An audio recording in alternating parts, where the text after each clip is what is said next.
It's time to look back at 2025. And we got to get to 2025 before 2026 takes all the attention away. There's already so much action in just the few days of 2026. So we got to look back at 2025. And I thought to myself, then there would be nobody better in the world to do this with than Dr. Michael Doran, who is a senior fellow and director of the Middle East Center at the Hudson Institute, who specializes in Middle East security issues and does a great job on YouTube as well with Gadi Taub. Shalom, Michael. Nice to have you on the show. Shalom, Yishai. It's great to be here. Where are we catching you? Are we catching you? Last time I rang you, you were in Morocco, and you were and oftentimes you're found at Uzbekistan and Turkey and other places. Where are you at right now? I'm in my home in Washington, D.C. Listen, 2025 was an exciting year. Do you agree with that? Is that a fair assessment that it was an exciting geopolitical year? It wasn't one of those calm years. No, it was thrilling. Absolutely thrilling. I just realized that I saw your kippah. And are we not engaging in paganism? Are you not engaging in paganism when you talked about the last year, 2025? Is that not? The answer to that, it's a very fair question, and I have a Jewish technical answer. Good. There are many sources where the sages took the secular year or the year of whatever was the empire of the time and said, this is now the financial new year. Okay. So people say, when I say to people 2025, I'm talking about the fiscal year 2025. I'm not talking about the religious year. I have a list here that was compiled by myself, with my producer, Yo, with my mom, and with Gemini, and with ChatGPT, okay? So there was a lot of going over this very serious list. We took it very seriously to get you on the show.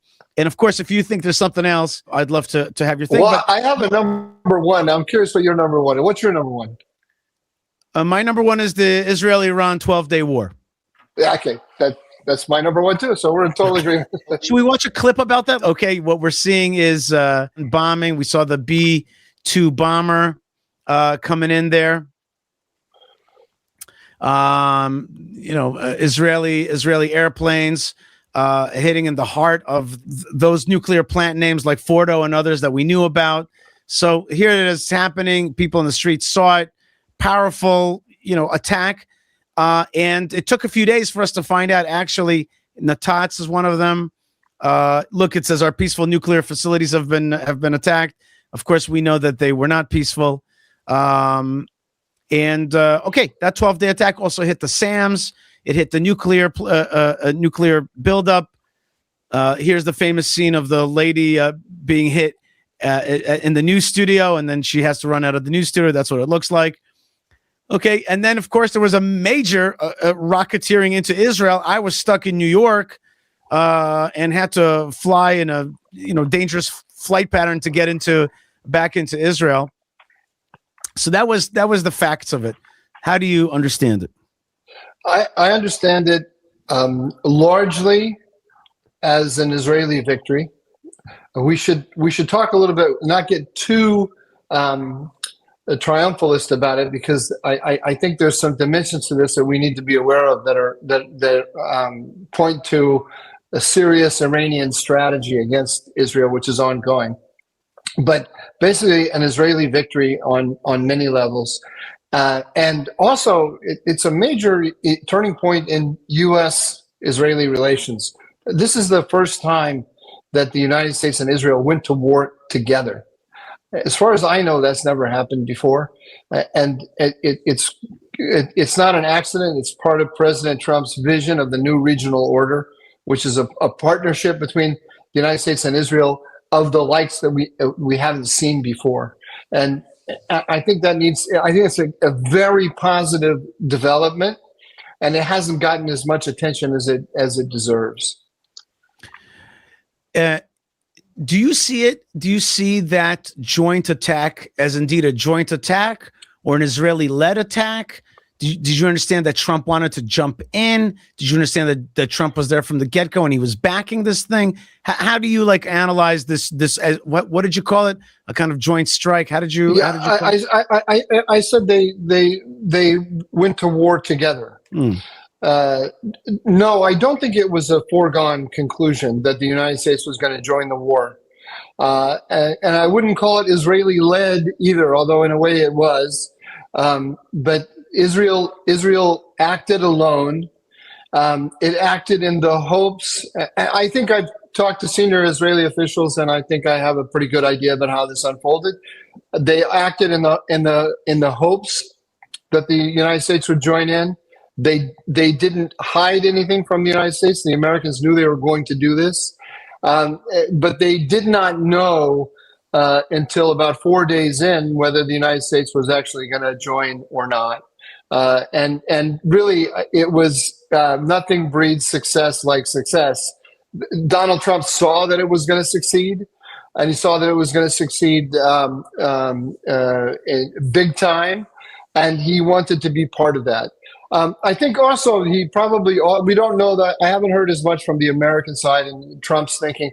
I think Trump also realized that the easiest, least messy way for him to achieve his goal, which is number one goal, which is to make sure that Iran doesn't have a nuclear weapon, was for the United States to take action, because Israel was going to make sure that Iran didn't have nuclear capabilities with or without the United States.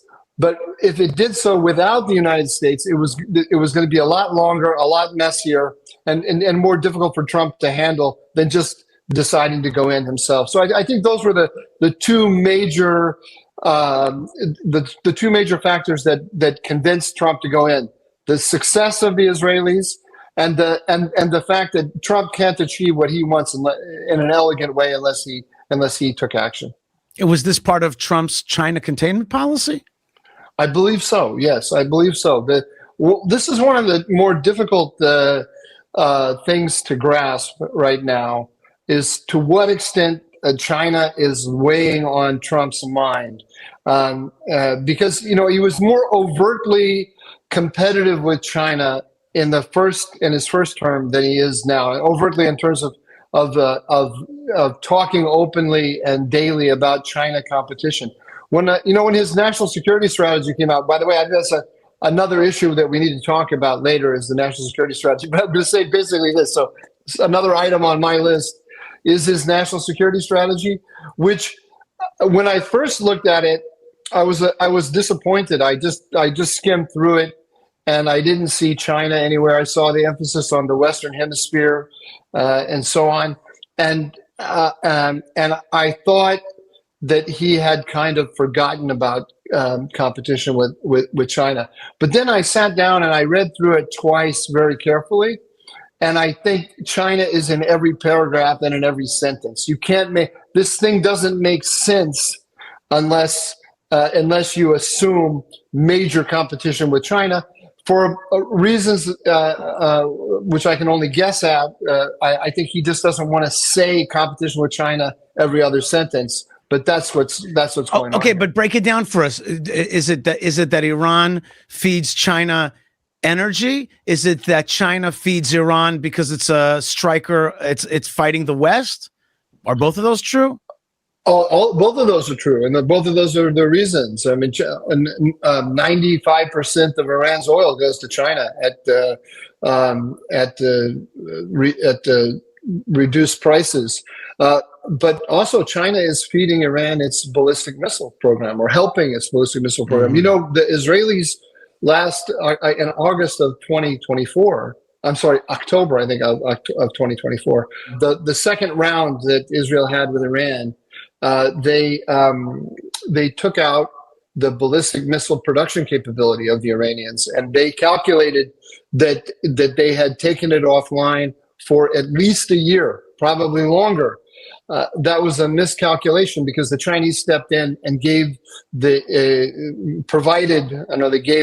sold them the technology and the products that it needed in order to produce its medium-range ballistic missiles. And so the Iranians came back. One of the causes of the 12-day war is the Iranians came back with a new strategy to produce even more ballistic missiles that would give them an arsenal that was big enough to itself present an existential threat to Israel, equal to the nuclear program. Wow, it's like China is the new Soviet Union in this big game. You know, it's like Israel was always being struck by Syria, by Egypt. They were always being given the SAMs by the Soviets. Now there's this China that's feeding these rockets to Iran.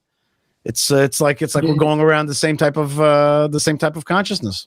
Yeah, although I agree. With I'd make two caveats to that. One is that the difference in the contest with the Chinese is that the Chinese are totally embedded in the global economy in a way that the Soviet Union wasn't. It makes them a very different kind of adversary. And but the other thing is that we don't talk enough about it. Unfortunately, it's one of the failures of Trump's national security strategy.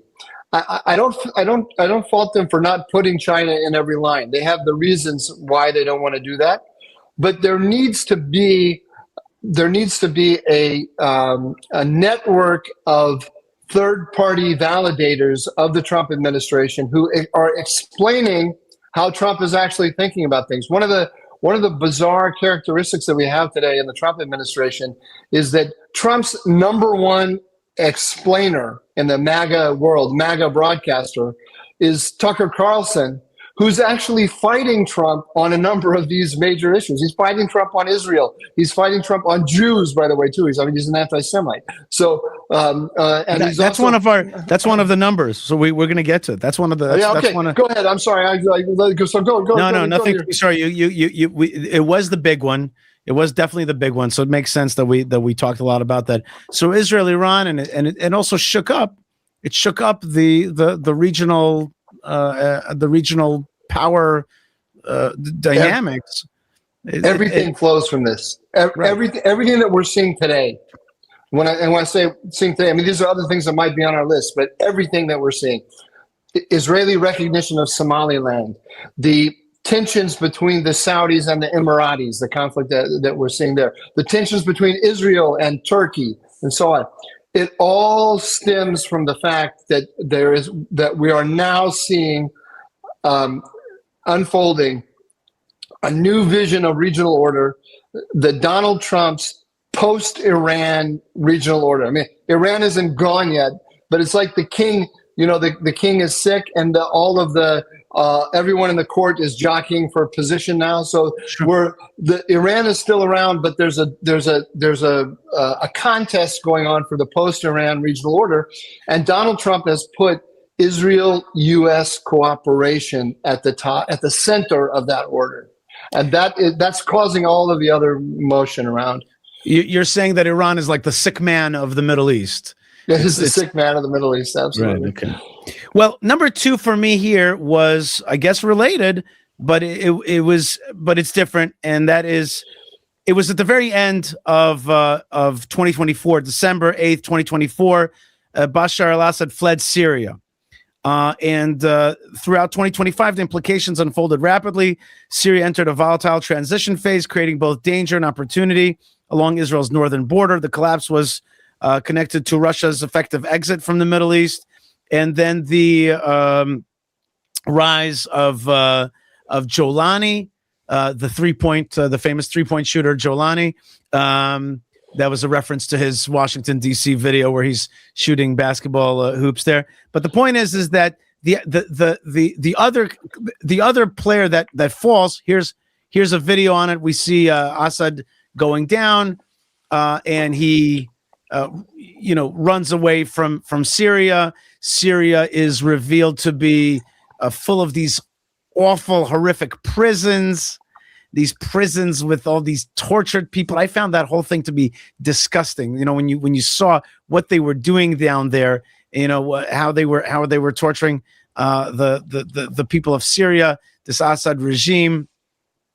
But that regime also kept certain players in place, like the Alawites, who were the backers of the regime. Was an Alawite regime, and the backers of them, and the Druze. The fall of the Assad regime brought in Jolani, a former a kind of jihadi. What was he? ISIS or Al Qaeda, that kind. And he came in. Then we saw the attacks on the Alawites. We saw then an attacks on Druze. And Syria is not Syria any longer. And of course, one more huge part of that story for Israel is the hold on the Hermon mountain range, which is the tallest range in Israel's north. And it's been called forever in Israel the eyes of northern Israel. It's also a great water source. And so Israel now controls a much bigger swath of it and has not left. Jolani has called for Israel to leave, but there you could see the mountain range up there to the right. This guy, I just read an article about Bashar al-Assad. He's spending now his life in kind of fancy apartment in Moscow and going shopping from time to time and also brushing up on his ophthalmology. Although he's a mass murderer and his brother is famous for what's the drug called, Octagon or something like that. He was Captagon. Captagon. Thank you. So that has fallen. And before I turn it over to you, Michael, I just want to say, Dr. Doran, I just want to say that when I was in the Army, when I was in the regular Army, when I was 18 and 19, there were these posters about the Syrian tank embankments, Syrian tank positions, what they look like. It was called the pita surit. It was how they would build a embankment like a pita shape, and they would park their tanks. And our big enemy was like Syria. We were paratroopers. We were always north facing, and that Syria is still a dangerous place, but not that great state that was always like this danger that we had to be afraid of. It's something very different today. How do you see that the fall of the Assad dynasty in Syria? Well, it's a big deal for you. I wanted to show you. You were talking about that. I'm pointing at the mountain. Oh yes, there's the Hermon. There it is.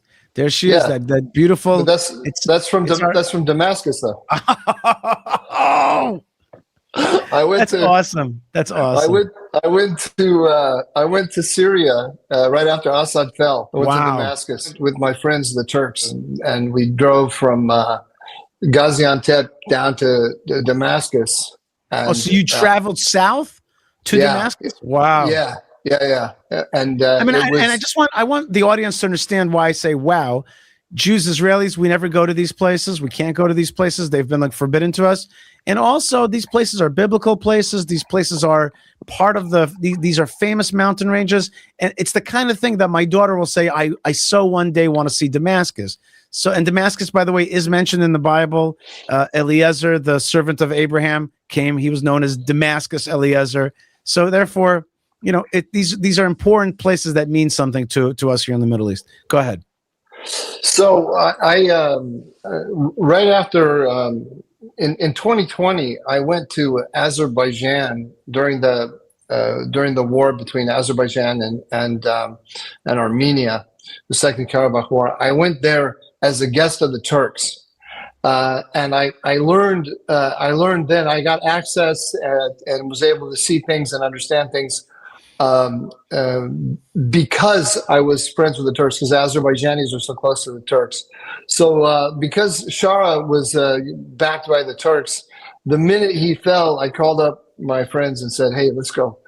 So I wanted to repeat what I did. It's good at moments like that. I mean, it was dangerous to a certain extent to go at that moment because everything was still unstable. But I figured if I go with Turks, I have a little bit of extra protection, and you get to see things that you wouldn't otherwise see. But it was amazing to me, Yishai, because I've never seen such destruction before. I mean, village after village after village, all the way down from the Turkish border, all the way down to Damascus. Are you talking about, is this all because of the Syrian civil war? Yeah. Total destruction. How many people did this guy Bashar al-Assad kill? When I think the number they usually throw out, nobody really knows, but the estimates they throw out are about 600,000. That's what's. But they displaced at least 10 million. I think even more, maybe 12 million. I'd have to. And they're mostly in Turkey or on the Turkish border, and many people went to Europe, right? Yeah, millions went to Europe and went to Lebanon, Jordan, but there are some that I think the Turks say 3 million in Turkey, but I think the real number is more like 6 million. Wow. It's very controversial in Turkey. President Erdogan took a principled stance in the election because the immigration in Turkey is controversial, like it is in Europe and in the United States. And there's an anti-immigrant feeling, anti-Syrian refugee feeling. And he took a principled stance and said, those people are going to stay until they have somewhere to go home to. And so there's a desire. I think the tendency of the government is to downplay the numbers because of the controversy. If you go is it just because of principle, or is it because he also has eyes on Syria and wants to control it, and therefore wants to already have people on his side, and or maybe some other reasons that I don't see. Like any political calculation, I think there's a number of different calculations going on simultaneously. Look, the Turks created a Syrian army. I mean, there's the Syrian National Army. That the official name of the organization called the Syrian National Army is a Turkish-created proxy organization. That it used. When I went to Damascus, I had Syrian National Army. A couple guys, it was young kids, really. I mean, they were like 22, 23 years old with pistols, but they escorted us to Damascus. And they're Syrians, but they're Turkish. They're Turkish backed. So, in that sense, Syria is in Turkey now in a way that it wasn't historically. We're talking 50, 60 years. Okay, yeah. It's controlling the land.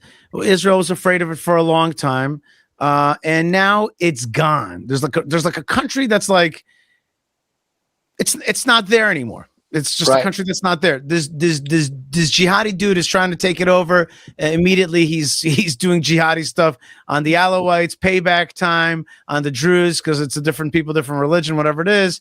But this is all, of course, on the heels of the Hezbollah fall. The Hezbollah starting up with Israel, getting rocked by the beepers and other attacks. And now they're gone. The anti-Syrian forces in Syria swoop in, realize that this is their moment because Hezbollah is the strongest defender of the Assad regime, and they felt. Now, here's the question: did Netanyahu, Trump, did these people foresee this, or was this an eventuality that was not foreseen? No, they didn't foresee it. I mean, the Israelis. The Assad regime was being propped up by.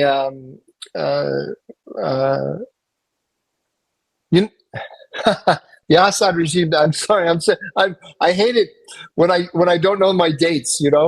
I think we date the Assad regime from 1970. Actually, that's when Assad the father took over. 100% was 1970. But anyway, it doesn't matter. They say Hafez al-Assad was from 71 to 2000. And like you were saying, you were right. And his son Bashar al-Assad from 2000 to 2024. Yeah. Okay, the very end of 24. Yeah. So he takes over after Black September. Anyway. Right. The question that I asked you was: did Netanyahu, Trump, did they know about this? No, they kind of saw it, but they didn't.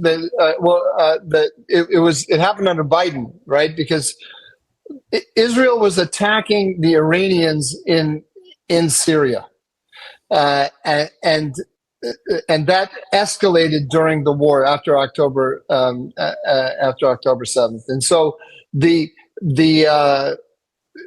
regime was increasingly really being propped up by the Russians and the Iranians.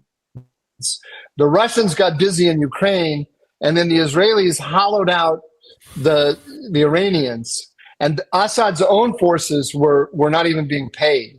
And so then Shara, with the backing of the Turks, the Turks wanted to solve their problem in northeast Syria with the PKK, and they had been trying to get the Russians and the Assad regime to negotiate with them seriously about this, and they kept getting stiff-armed. So they supported Shara to go take Aleppo, or part of Aleppo, as a way to shake up the Assad and the Russians to really cut the deal that the Turks wanted in the northeast. But Wow. once Shara started to go to Aleppo, the Assad forces just evaporated. They just collapsed. Wow. And So then you're he saying just even the Turks didn't know that this was going to happen in Toto? Nobody knew. Wow. It was, I mean, everyone knew that Assad was weak, and they could see the general dynamic. There was a, I don't think it's gotten a lot of reporting. There was an initiative. I don't know how seriously the Israelis took it, but there was an initiative. I thought it was stupid myself, to be honest with you. But it was an Israeli Emirati initiative to go and give money to, and backed by some members of the Biden administration, to give money to Assad to pay his forces to sort of buy him away from the Iranians, so that there would be, in this configuration, it would be Russia, UAE, Israel, Assad, to pull Assad away from Iran. And the idea being that he had to keep the relationship with Iran because he didn't have money, and the Iranians were giving him the money to prop up. He needed Hezbollah to be his backer. So the Israelis thought, oh, we'll get the partner that we need to what the Israelis really wanted was no Iranians, and cut the border, cut the Iranian connection in Syria to Hezbollah in Lebanon. So, but this was too clever by half. This is what happens when you have clever Jewish brains and clever Emirati brains getting together and coming up with schemes like this. So they were busy thinking about this possibility, and boom, the Turks came in, and the whole thing fell apart. Wow. Okay. How is Israel 2026 different vis-a-vis the change that happened 25 on the northern border? Well, you mentioned that they've taken the Hermon. Israel has this new doctrine of no monsters on our borders. And they're implementing that in Lebanon, in Gaza, and in Syria simultaneously. Iran is now gone from Syria. That's a huge, huge strategic shift, and that's one of the reasons why. I mean, we said the 12-day war was an Israeli victory. What makes it a victory is not just what happened in those 12 days, but that's the culmination of this whole contest. You have to give it to Prime Minister Netanyahu. He understood from moment one that this was not Israel versus Hamas. This is Israel versus Iran, and he managed this unbelievably complex conflict in such a way that it culminated with the Israelis hitting the Iranians, which is where it should have culminated. So that's you have to give him credit for that. Definitely. And Dr. Michael Doran, in many ways, this was what Netanyahu was born for. I remember 25 years ago when I worked at APAC, hearing a speech. I wasn't working there. I was an intern, and I heard a speech by Netanyahu. He was talking all about Iran 25 years ago. This has been on his mind all this time. We know that. We know this has been his number one issue that he's been preoccupied with. And go ahead. Born for it in two ways. I totally agree with you, and I'm just agreeing, but also saying nobody understands the complexities, the nuances of U.S.-Israeli relations as well as he does.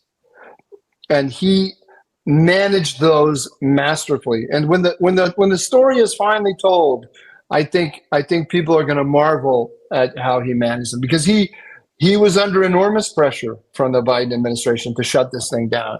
Well, he was very lucky that he had a different president come in just when he needed him. Let's just watch a short video about the return of Israelis to the north, which was really cleared out in the beginning of this war, and then the returning of Jews to these places. Let's take a quick look. I've been here since the war began. זה הכפר הלבנוני, זה מיסל ג'בל. משם בעיקר ירו על הקיבוץ תנונטטים. גל, זה מעביר הרבה אתגרים לומדים תוך כדי. עם המשפחה, עם עצמך, עם Okay, הכל. so they're moving. People are moving back. But the kibbutz is already beginning to reconstruct the hundreds of homes damaged and destroyed here. The community was once home to about 280 people. Today, around 90 have returned, but that number is expected to grow. Those are go ahead. Those are children's those are children's schools, that don't have tunnels in them that go down to caches of arms like you have in Gaza. That's right. And now people are coming back. So that's also part of the victory over the Assad regime, the Bashar al-Assad regime. It's multiple prongs. It's a victory against Iran. It's a victory against Bashar al-Assad and also Hezbollah. And now Jews are moving back. Israelis are moving back. And even there's some videos about them trying to settle to the close to the Hermon already in what's called Syria. Okay, so we basically covered two big ones. Now let's do a few ones really in short shrift, and we'll get to a few other big ones. First one is for 2025 for many Israelis. One of the big stories is the return of the hostages. Many people, most people, and certainly a person like myself did not expect those remaining hostages to return. I wrote them off. I thought that they were casualties of war in many ways. And we could discuss the philosophy of it, if that's right or not right. But there was this big thing, which was the return of the hostages. That could be read in two ways, either a great Israeli victory, or one could also read it a little bit more cynically, that this was the playbook that Hezbollah, the Hamas and Iran always said. They said, listen, stop the war, we'll give you back your hostages. They were always ready to do that. How do you read the return of all those hostages? I read it exactly as you just described it. There's this human dimension, no normal person can see without their heart breaking about how the families feel and so on. But to understand what's going on, we have to realize that these people are being used as a tool by the Iranians and by Hamas, and that game isn't over yet. The hostages are back. Thank God that they've been returned to their families. But the Gaza, Hamas is still in Gaza. Hamas is still ruling Gaza, and it's still using Gazan civilians as a tool now in this contest. That there was just this big Netanyahu-Trump meeting. And one of the things that annoyed me to no end was when Netanyahu told Trump, he's like, yeah, Hamas has 60,000 Kalashnikovs in their possession. And that just got my goat. It pissed me off because I'm just like, wait a minute. Like, what are you complaining about? The war is yours to win. You want to take care of these guys. Now, what did Trump say throughout 2025? He said to him, and I'm skipping now from the hostages to the next point, which is the Gaza transition and ceasefire. Do you remember one of the key moments of 2025? Do you remember when Trump releases on his social media platform, he releases an AI video of this Gaza turned Gaza into Lago? But it's like this, it's like south of France, this Riviera, and then there's inappropriate little clips there, and everybody's having fun, and the whole thing is beautiful towers. Remember that? Yeah. First thing, that was a Trump only moment. That was one of those only Trump moments. Okay. Yeah. Where you release an AI video of a crazy fantasy Gaza. I thought it was brilliant. I was like, this is a great moment. I love that stuff. It's just entertaining, but it's also smart. It's like, I want you to visualize a crazy something alternative different here. It did not quite happen that way. And Hamas still, as you said, is still in possession of 47% with 60,000 Kalashnikovs, and they're still killing anybody who they deem was what's the word? Associate of Israel, was a conspirator of Israel. They're getting rid of them, and they're still there. And there are Arabs who say, "Look, Israel." There are, like my previous guest was like, all the Arabs around are like, "Wow, you don't mess with Israel." But there are some Arabs who say, "No." Look, I don't totally agree with that, unfortunately. There are Arabs who say it's very important not to get too triumphalist, because there are a lot of people who are still messing with Israel and messing with Jews. Israel remains small and vulnerable. It has outsized talents, It has outsized power, way beyond their typical country of 10 million people, but it's not invulnerable. I was going to say before about the whole Iran thing, the Iranians had a strategy, and they still have a strategy, which was to force Israel to run through all of its interceptors. And that is a Chinese, Russian, Iranian strategy. They know that it's a lot cheaper for them to throw missiles at Israel or at American allies than it is for them to shoot those missiles down. It's very expensive. And the United States, we ran through 25% of our THAAD interceptors during the 12-day war. Wow, I did not know that. And 25% of that's our global arsenal, and it takes 5 years to under current replenishment rates, 5 years to build up that 25% again. Wow. So this is this is a serious strategy that the Chinese, Russians, and Iranians have against Israel, against the United States. And it has multiple dimensions, and this Gaza business is part of it. They're trying to wear you down there. And the fact is, I understand your frustration when you said there are 60,000 Kalashnikovs in Gaza.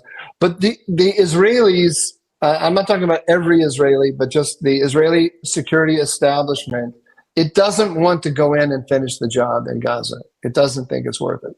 Right.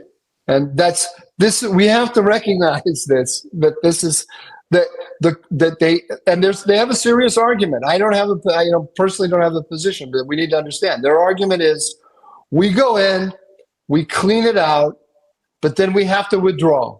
And when we withdraw, they spring back, and then we're in the same position again. So let's just cut out that whole loop, and we'll just manage the conflict as it is right now, rather than go through this whole. We're gonna go in. What does going in and occupying mean? It means completely leveling the Gaza Strip, because you cannot go in and disarm Hamas without going in and taking out all the tunnels. You can't go block by block in every street and protect your own soldiers unless you level the buildings from which they're shooting at you. So it means that occupation of Gaza means they have to level any part that they occupy. Is lots of civilians are going to die, lots of Israeli soldiers are going to die, and there's going to be a lot of condemnation of Israel worldwide for that. So had this war been managed in a different way, where siege was the right way to do it, siege at first, let out anybody who wants to be a non-combatant, find a different place for them, help them be functional refugees, help them out. Whoever stays in Gaza is a combatant, and fight like that, you would have been in better shape. But we'll have to go back. I agree with you, but I'm reluctant to do Monday morning quarterbacking, because the Israeli government was under such pressure from the Biden administration from moment one not to go in at all. So it wasn't like they had this option that you're mentioning. That would have come with huge costs, and I can't blame them for not doing that. I understand what you're saying.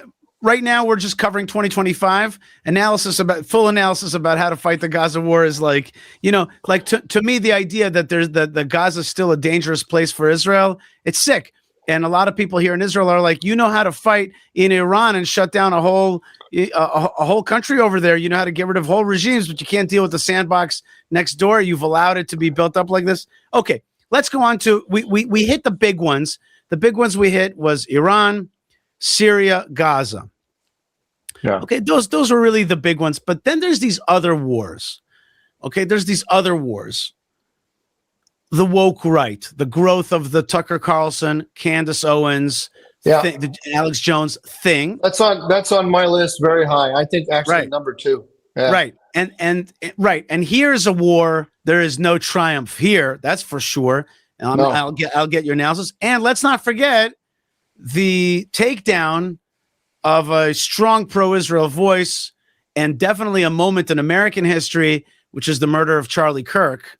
Yeah, which is somehow tied into this whole story. it is. Yeah, I love how anti-Israel folks blame Israel for the murder of Charlie Kirk, when what you had, and I just played a video a few days ago of him speaking in 2019 in Jerusalem, where like, if anything, the loss of Charlie Kirk as a player within the intellectual field of conservatism was a great blow to Israel, and it was in no way a pro-Israel moment. In the scheme of conservative talkers and thinkers, which have become more prominent given the fact that social media is a more prominent thing in our time. The screen itself is this very thing that we're doing right now is part of that. As part of creating content of this kind, it's more prominent in the world than ever before. Well, Israel and classic conservatism is definitely, and certainly Israel and Jews are on the run. Tied into that is another story, which is maybe separate or maybe the same, which is the election of Mamdani in New York, also happened in 2025. Go ahead, Dr. Michael Doran. How do you see that that war front of consciousness, of social media, of conservatism in America? Well, there's this contradiction in the Trump administration. A contradiction inside the administration, but also the Trump moment, that I think it is. I think a very sober analysis to say that Trump is the most pro-Israel president that we've ever seen. He says that about himself, and just because he says it about himself doesn't mean it's not true. It's 100% true. And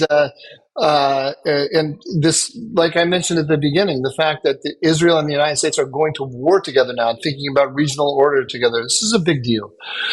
At the same time, at the heart of the MAGA movement is this guy, Tucker Carlson. He's very close to the vice president. He's very close to the president's son. He is at the top of a pyramid of influencers in the MAGA movement.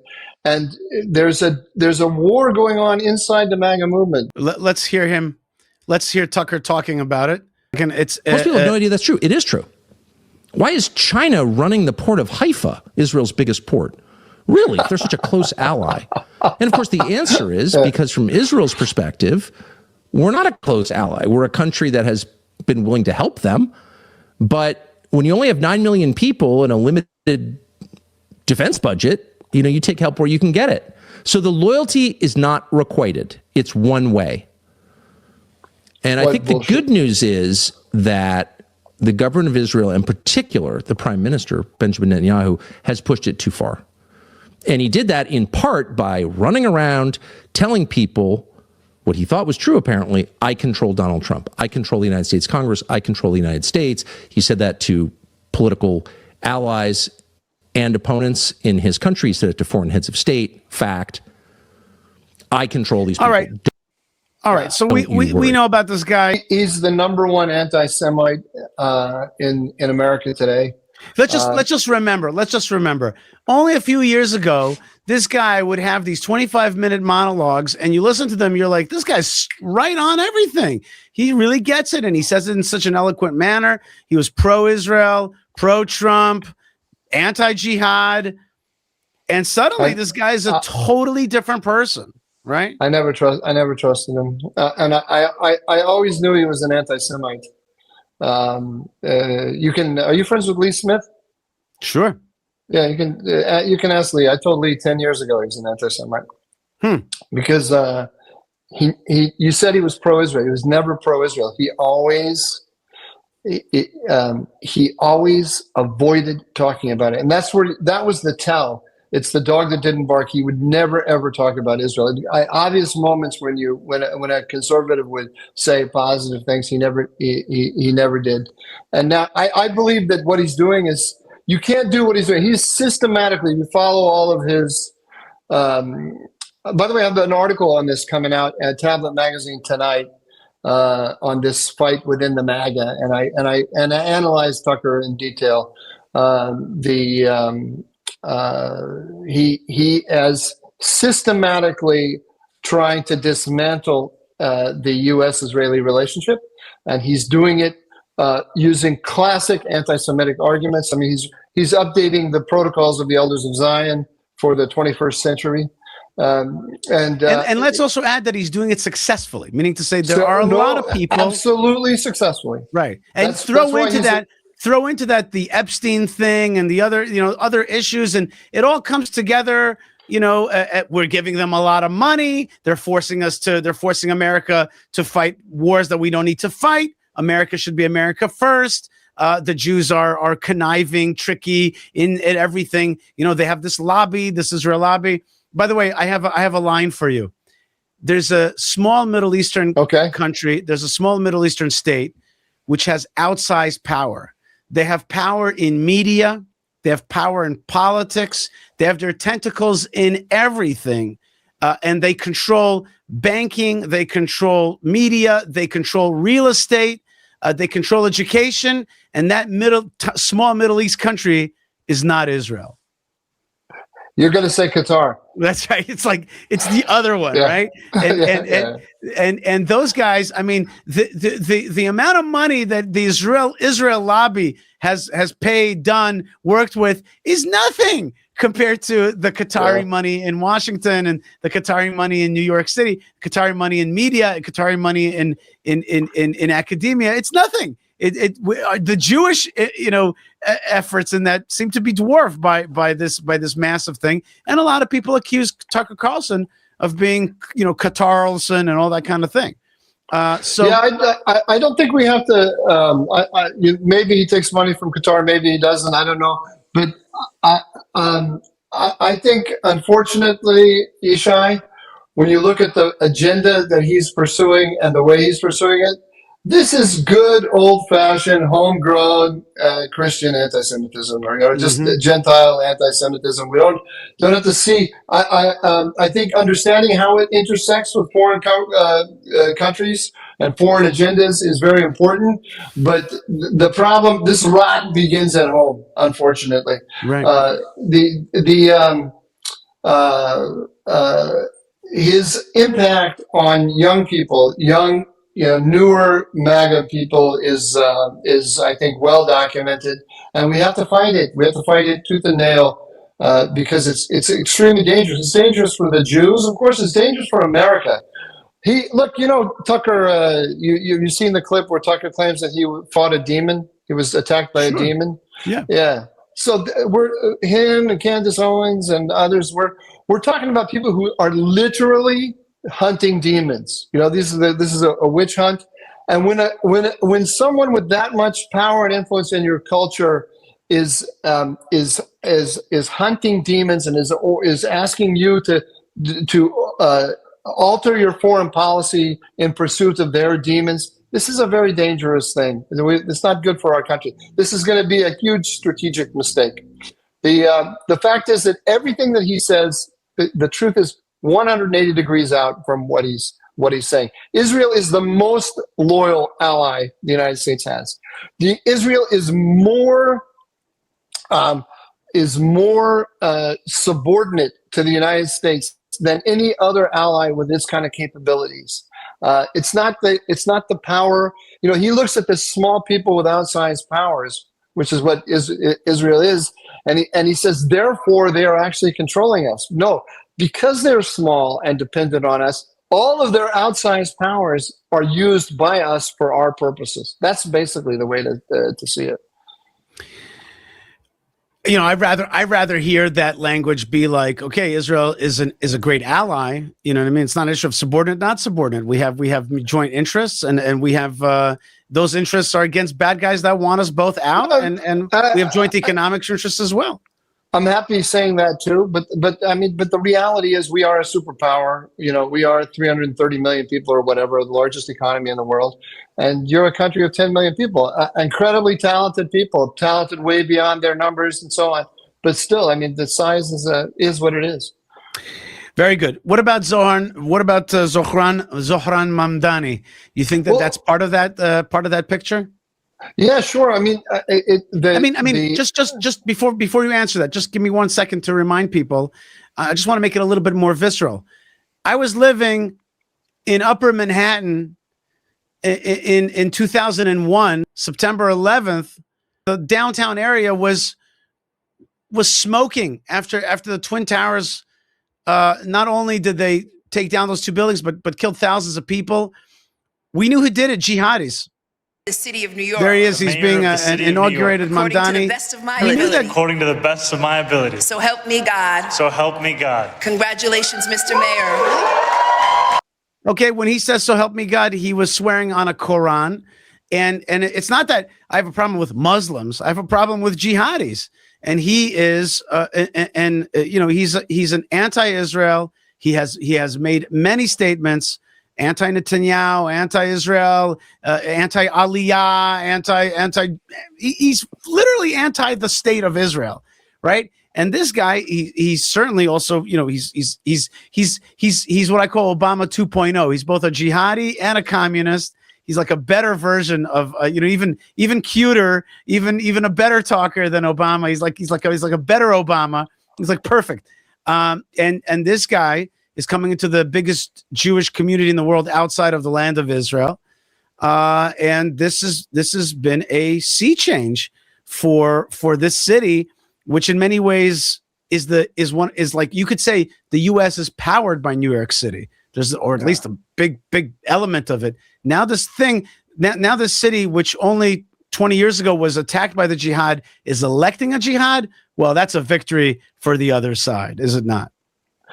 I see it slightly different than you. I'm as alarmed as you are, as disturbed as you are. But I think the comparison that you made that is most apt is him and Obama, because I don't look at him and see a jihadi. I look at him and I see an American progressive with a progressive, transnational progressive worldview. Which is based on third worldism, this ideology of third worldism. My colleague at the Hudson Institute, Zeneb Rabua, wrote a great article published in the Free Press about we need to understand Mamdani's worldview is third worldism.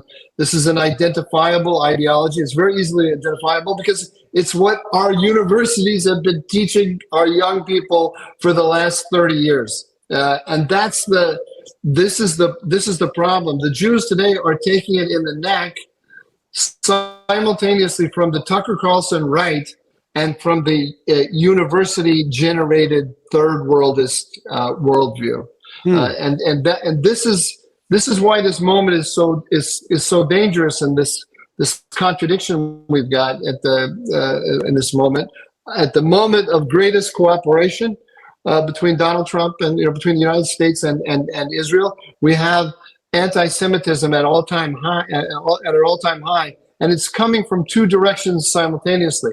And they meet up. The Tucker Carlson worldview and the Mamdani worldview meet up in a couple of key ways, not least of all in their vision of the Middle East, which is let's cut a deal with Iran. Israel's dragging us into all these conflicts. We can pull back, cut a deal with Iran, distance ourselves from Israel, so on and so forth.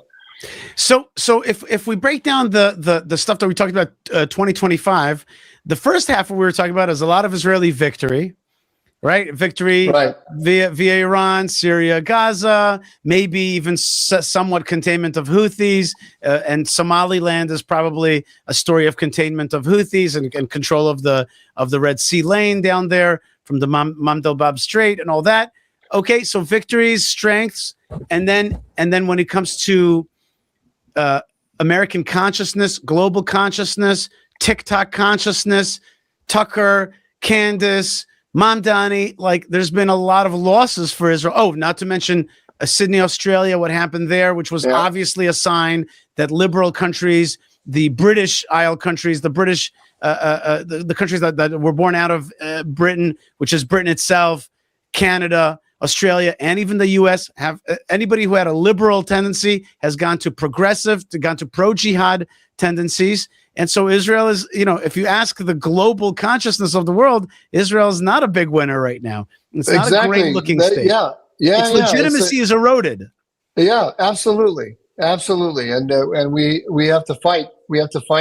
And again, it's the same thing I was saying before. What we're fighting for, I say as a Gentile American, the fight isn't for the Jews. Of course, it is. That's part of it. The fight is for us, right? If if we define third worldism as the ideology of the United States, then we are going to be the big losers, and we're going to be big losers in the end. Anybody who's serious knows that anti-Semitism is a type of barometer. It's not about the Jews. It's about the health of the internal health of that society. Exactly. Lastly, there was one more thing. I don't know if this is up your alley, but it is very important to me. There was one more big change in 2025, and that was on the Temple Mount in Jerusalem. The Temple Mount became much more accessible, and there was more. Not on my list. Not on my list at all. I wasn't even aware of that. Oh yes. Meanwhile, Israel's far-right National Security Minister Itamar Ben Gvir has visited the Al-Aqsa Mosque compound in Jerusalem. This is about Ben Gvir going to the Temple Mount. He prayed there and also called for Israel's sovereignty of the Gaza Strip. This is a violation of a decades-old arrangement covering one of the most sensitive sites in the Middle East. Online pictures show Itamar Ben Gvir, who has been sanctioned by the UK government, appearing to lead Jewish prayers at the compound with Israeli settlers, and the compound itself is known by Jews as the Temple Mount. All right, so there's been a change on the Temple Mount, and I could tell you, my mom, by the way, goes to the Temple Mount once a week at least, and there's something that never happened on the Temple Mount for hundreds, maybe thousands of years, and that is full protestation, full bowing down of Jews in prayer at the Temple Mount. It's been a big change for those of us who have those feelings and feel a closeness to the temple consciousness in Jerusalem. That has been a big change in 2025. That really, she's right. The status quo has changed. I don't like to apply the word status quo when it comes to Israel. To me, the advent of a Jewish state in the land of Israel after 2,000 years of exile is anything but status quo. So the word status quo is not something that I think is pertinent, but that was one of the big changes in 2025. I wasn't tracking that. We'll have to, you and I, sometime we'll have to sit down and talk about this one-on-one, because when I see that, I get nervous, to be honest with you. No doubt. I can understand that. I can certainly understand that. I know.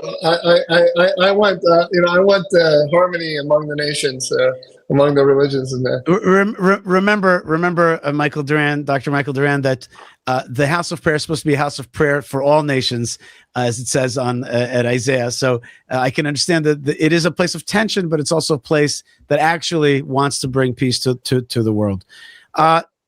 Listen, we're out of time. I want to first thing thank you so much.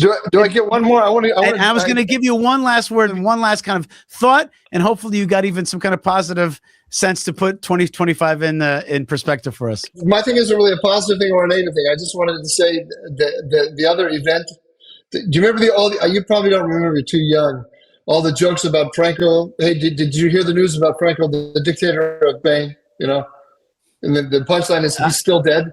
And it was a joke because he was on his last legs forever, and then he died, and then the joke was, he's still dead. But I think we need to, in that kind of spirit, we need to talk about the Netanyahu trial. The Netanyahu trial is still going on, and but it's at some point, probably around about the time that Trump called on President Herzog to acquit Prime Minister Netanyahu, it started to become a joke. This trial will probably go on for another 20 years. I mean, it seems like the prosecution is ready. There's a famous Charles Dickens novel, Bleak House, where there's this struggle going on over inheritance of an estate. And the struggle goes on for decades and decades until all of the money of the state has been burned up by the lawyers fighting over the estate, and nobody ever wins the thing. I look at the Netanyahu trial like that. It's a perpetual. It will never ever end, but it's a joke at this point. That's right. It is a joke. And by the way, there was one more perpetual thing. I was sitting with Arabs in Hebron a Thursday night, and I said to them, what's with Mahmoud Abbas? Does this guy ever die? He never dies. They're like, he's a billionaire. He's 90 years old. He's never leaving. And they were laughing. I think that's when I die. When I die, as we say, until 120, right? When I die at age 120, there's going to be two things that are going to be absolutely certain. I can make this prediction with no doubt. Three things. One is that Mahmoud Abbas is still going to be running the Palestinian Authority. Number two, Brazil is going to be just on the edge of becoming a superpower. People are always predicting next year Brazil is about to be a superpower, and we're also going to be on the edge of a revolution in batteries that is going to allow us to hold on to all the wind and solar power, so we can use it. The battery revolution, Brazil as a superpower, and Mahmoud Abbas. Those are all going to be. You know what? You just made me realize. What? Dr. Michael Doran, there was a missing. You were joking around, but you made me realize that the one thing that was not on this list was the arrival of AI in our life. That happened this year. Yeah, that's huge. Like a major one. That's like a major thing. Dr. Michael Doran is our guest, and we want to thank you so much. Dr. Michael Doran is a senior fellow and director of the Middle East Center at Hudson Institute, specializes in Middle East security issues, and does a great show with Gadi Taub on YouTube, which we watch, and I recommend you watch as well. He worked in the White House and was also senior director at the National Security Council. A lot of important stuff. Thank you so much for being with us and covering 2025. God bless you, and toda rabah. God bless you. Thank you. All right, that was an amazing segment. I also want to thank my producer, Yo, who actually pushed me to do this year in review, and that was a very special opportunity to do that. And I want to thank all of you and ask you to like, subscribe, comment at Yishai Fleischer TV. Very important. And I want to ask you for that. I also want to ask you for checking out fightforisrael.org. Fight, the number 4, Israel.org, fightforisrael.org, and support our restoration, because we're into restorationism. We're restoring the land of Israel in every which way. And the heart of that restoration is the restoration of the Jewish people to the land of Israel and the building of Jerusalem, which is God's big project. Yes, he is restoring the Jewish people to the land. And just like we saw Jews moving back to the north, restoring them to the land and making the land of Israel bigger, brighter, better, and more, and with more spiritual oomph. Thank you, Hashem. Hashem means the name. Thank you, God. Thank you, Hashem. And there's one more way to support the show, which is buymeacoffee.com/Yishai.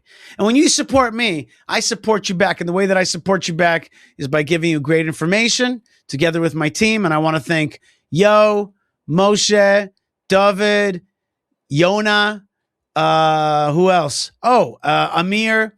We got a big team these days. I want to thank all the folks on the team. But the other way that I can support you is by sending you blessings. Don't poo-poo it. It's huge. I'm sending you blessings from the land of Israel. Blessings from the land of blessings. I'm sending you blessings because you are part of the good team. You are fighting the good fight. You're part of Hashem's story. If you're watching with me now, it's because you love Israel, because you love Hashem, because you love the Bible, because you love the good things in this world, and you hate evil. And that's what we got to do. And we got to, and if the people here on the show that hate evil, we're a team. We're a team. We're the hate evil team. We're the do bad to bad people team so that good people can flourish. All right, folks. I want to bless all of you. I want to bless the Iranian people and the Venezuelan people. I want to bless Gaza, and I want to bless Syria, and I want to bless the land of Israel, and I want to bless Yerushalayim and Hebron. Thank you very much for being with me wherever you are. Lots of blessings from the land of blessings. May God's face shine into your homes wherever you are. And thank you again, and shalom.